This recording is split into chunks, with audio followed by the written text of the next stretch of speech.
1. Introduction, taking the leap into dropshipping.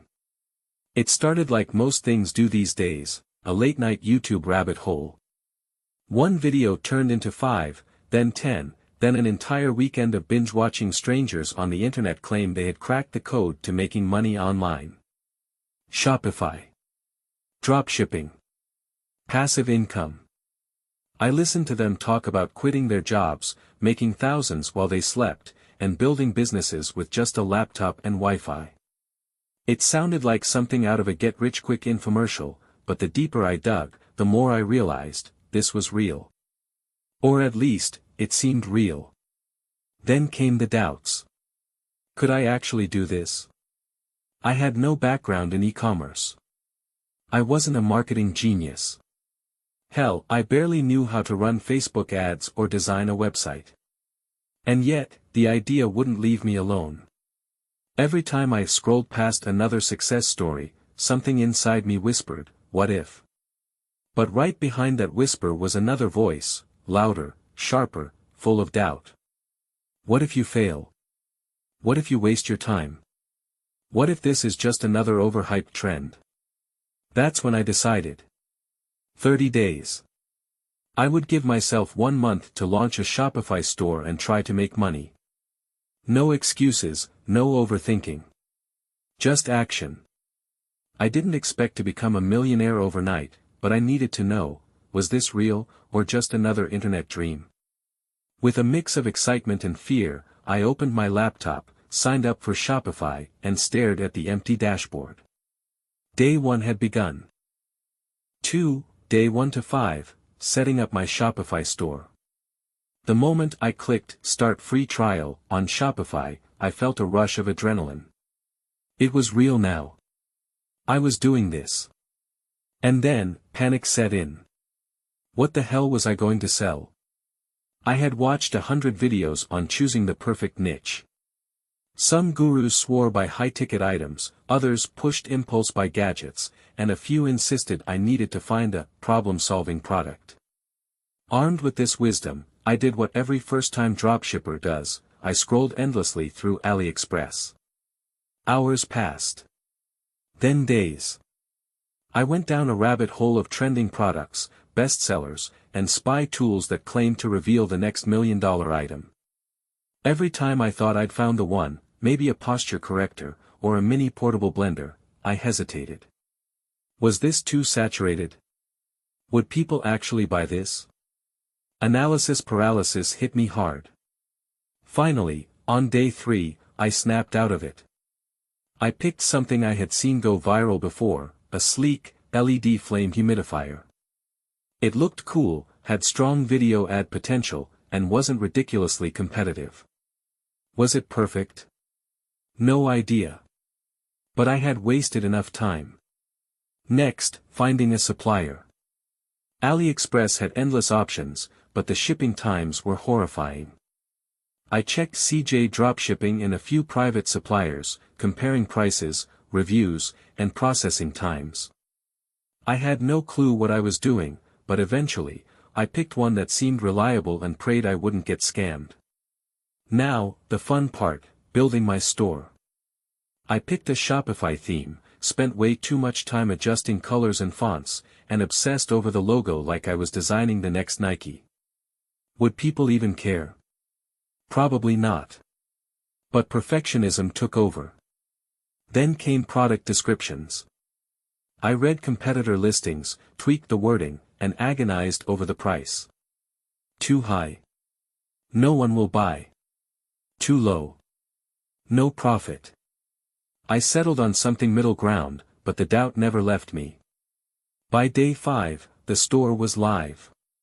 And yet, I felt nothing but uncertainty. Was it a complete waste of time? Was anyone even going to buy from me? I had built the store. Now came the real test, getting my first customer.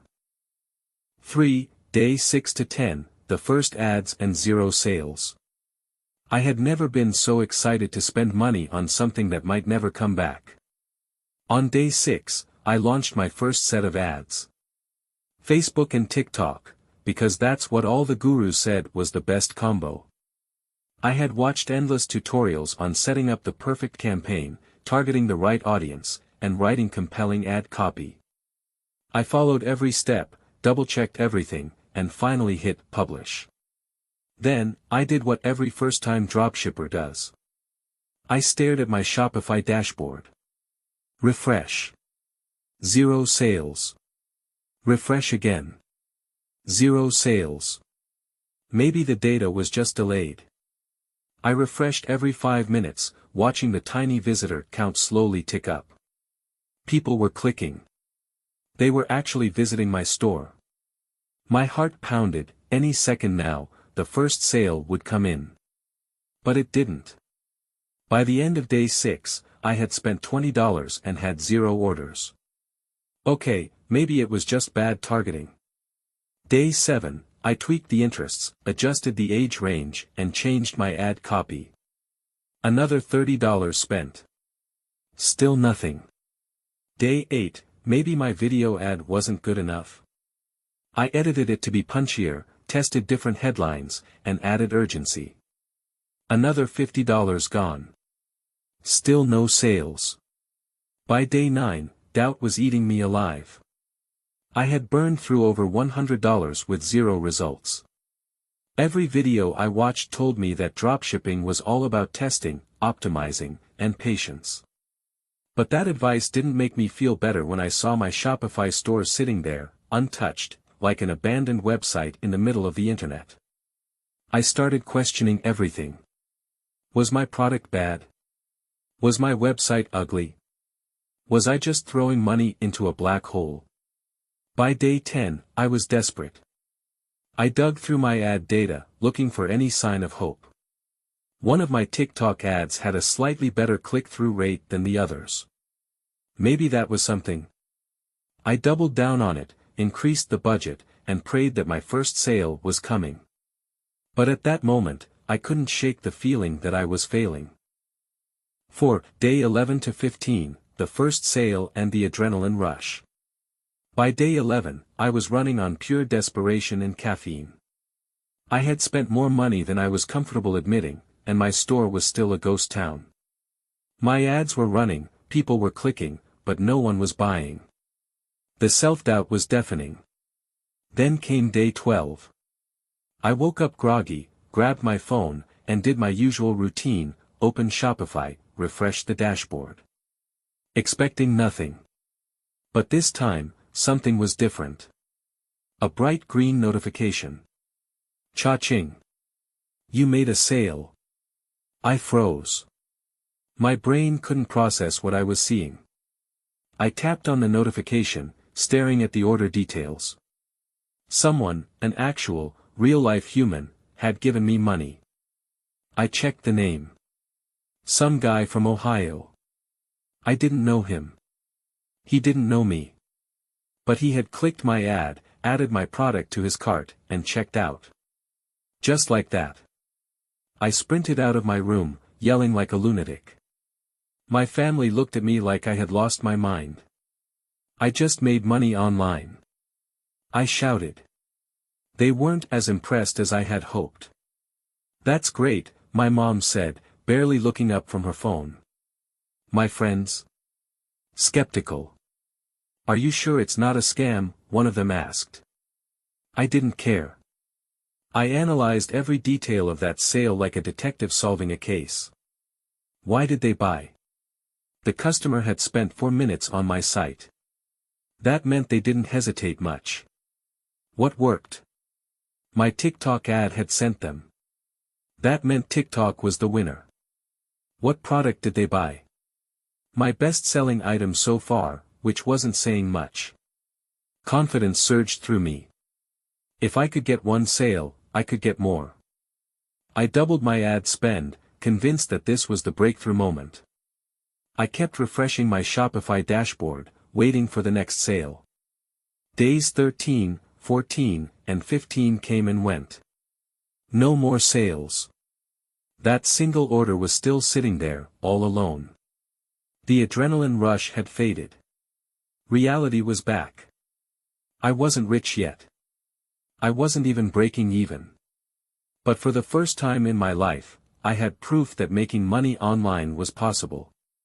And that was enough to keep me going. 5. Day 16 to 18, the panic after a refund. By day 16, things were finally picking up. I had made 2 more sales, and my Shopify dashboard was starting to look less like a financial disaster and more like a real business. The thrill was back. I wasn't just some random person hoping to make money online, I was a store owner. Then, day 17 happened. I woke up feeling good, grabbed my phone, and checked my emails. Subject, request for refund, order number 1002. My stomach dropped. I clicked the email, heart pounding. Hi, I just received my order, and I'm really disappointed. The quality isn't what I expected. I'd like a refund. I stared at the screen, my mind racing. This was my worst fear. Would they leave a bad review? Would they file a chargeback and get their money back no matter what? Would my entire business collapse because of this one customer? Self-doubt came crashing in. Had I picked a bad product? Was my supplier unreliable? What if this kept happening? For a moment, I wanted to quit. But instead of spiraling, I took a deep breath and replied to the email as professionally as possible. Hi Tony Ramirez, I'm really sorry to hear that. I'd love to make this right. Would you prefer a full refund, or would you like a replacement sent out? I had no idea if I was handling this correctly, but I knew one thing, customer service mattered. If I was going to run a real business, I had to deal with unhappy customers too. The customer replied a few hours later. A refund would be great. Thanks for understanding.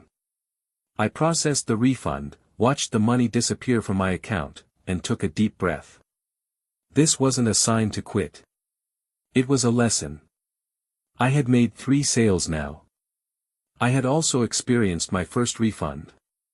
For the first time, I truly felt like an entrepreneur, because real businesses don't just make money, they solve problems. 6. Day 19 to 22, scaling up, more sales, more problems. Something shifted on day 19. My ads were finally working. The sales were consistent, 1 in the morning, another in the afternoon, 2 while I was eating dinner. Every time I checked my phone, there was another cha-ching from Shopify. It felt surreal. I had spent weeks hoping for sales. Now they were happening daily. But with more sales came more problems. The order fulfillment nightmare. At first, I manually placed orders with my supplier after each sale. It was easy when I had 1 order a day. But now, I had too many to keep up with. Then the real disaster struck. Supplier delays, orders that were supposed to ship in 5 days were taking 10 plus. Tracking numbers weren't updating, and customers were getting nervous. My email inbox exploded with messages like, "Where's my order?" and "Why hasn't my package arrived?" For the first time, I felt overwhelmed. The mental shift, this is a real business. This wasn't just some fun experiment anymore. It wasn't about making quick money, it was about managing a business. I had to keep customers happy. I had to solve problems. And, most terrifying of all, I realized, I couldn't do everything alone. Was I ready to hire help? The idea of outsourcing freaked me out. Could I trust someone else with my business? What if they messed something up? Could I even afford to pay a virtual assistant? But on day 22, I made a decision, I couldn't grow without help. I found a freelancer on Fiverr to handle customer emails for a few hours a day. It felt strange handing over part of my business to a stranger, but I had no choice. The biggest realization. Making money wasn't the hard part. Keeping customers happy was. For the first time, I understood why people quit dropshipping, not because they can't make sales, but because they can't handle the chaos that comes with them. I wasn't going to be one of those people. 7. Day 23 to 25, a TikTok video goes viral. I had been throwing everything at the wall, trying to make this dropshipping thing work. Paid ads were doing okay, but something felt off. I was spending more money than I was making. That's when I decided to try organic TikTok marketing. At first, it felt pointless. Who was going to watch my videos? I had no followers, no experience, and zero clue what I was doing. The accidental viral video. On day 23, I filmed a simple, low-effort video showcasing my product. No fancy editing. No professional lighting. Just me, my phone, and a quick demo of how the product worked. I posted it and forgot about it. Then, on day 24, I woke up to something I never expected. 10,000 views. Hundreds of likes. Website traffic skyrocketing. And then, the moment that changed everything, orders started pouring in. Not one sale. Not two. Dozens. The rush of viral sales. Every time I refreshed my Shopify dashboard, more orders appeared. My phone was blowing up with notifications. My email was filled with confirmation receipts. People were commenting on the video asking, "Where can I buy this?" I had spent weeks struggling to make consistent sales, and now they were happening faster than I could handle. But then, panic set in. The pressure, can I keep up? It was no longer about getting sales. Now, I had to fulfill them. My supplier wasn't ready for this spike in demand. I had never processed this many orders at once. My inbox was flooded with customer questions. This was the moment I had dreamed of, but I wasn't prepared for it. The burnout kicks in. For the next 48 hours, I barely slept. I was replying to customer emails at 3 a.m. I was trying to manually fulfill orders before my supplier woke up. I was scared that if I didn't ship fast enough, customers would get angry and start demanding refunds. This was not the easy, passive income dream I had imagined. The realization. Going viral was a blessing and a curse. I finally proved that my product could sell, but I also realized that success without preparation is a disaster waiting to happen. I had two choices. 1. Let the stress consume me and quit.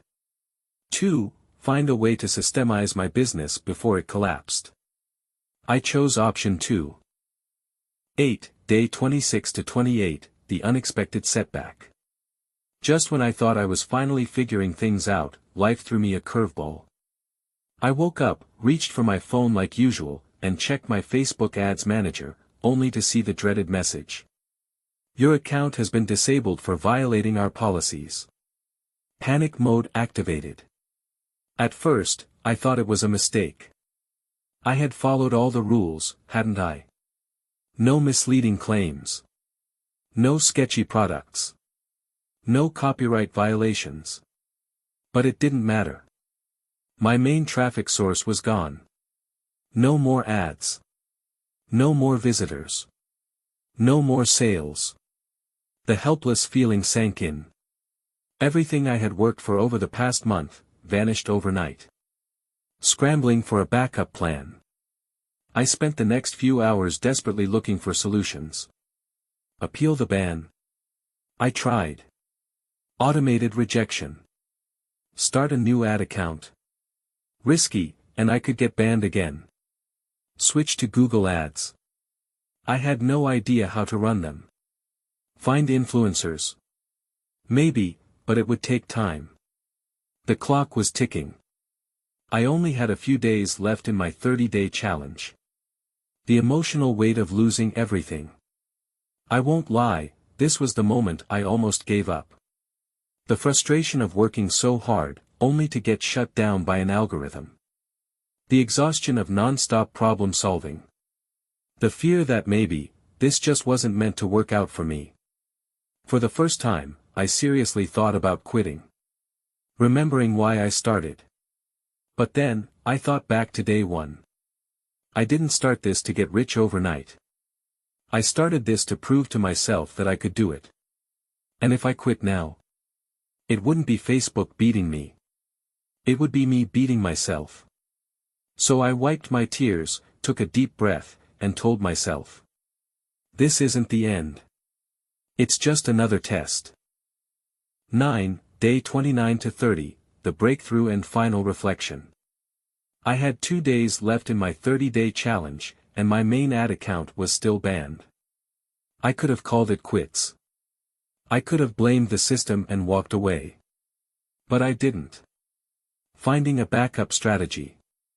I spent hours researching alternatives. TikTok organic. My viral video had died down, but I tried again. Google Shopping ads. I set up a quick campaign, hoping for last-minute traffic. Influencer marketing. I reached out to small pages, offering commission deals. It wasn't perfect. It wasn't smooth. But it worked. Hitting my goal. On day 30, I opened my Shopify dashboard and saw it. Real profits. After ad costs, refunds, and supplier fees, I had actually made money. Not millions. Not even thousands. But enough to prove that this was possible. An overwhelming mix of emotions. I felt relief, pride, and exhaustion all at once. Relief that I didn't give up when things got tough. Pride that I had figured out a way forward. Exhaustion from the mental and emotional roller coaster. Final lesson, it was never just about money. Dropshipping wasn't just about selling products online. It was about learning to adapt, to solve problems, and to keep going when everything seemed to fall apart. Was it worth it? Absolutely. And as I closed my laptop that night, one thought crossed my mind. If I did this in 30 days, what could I do in the next 30?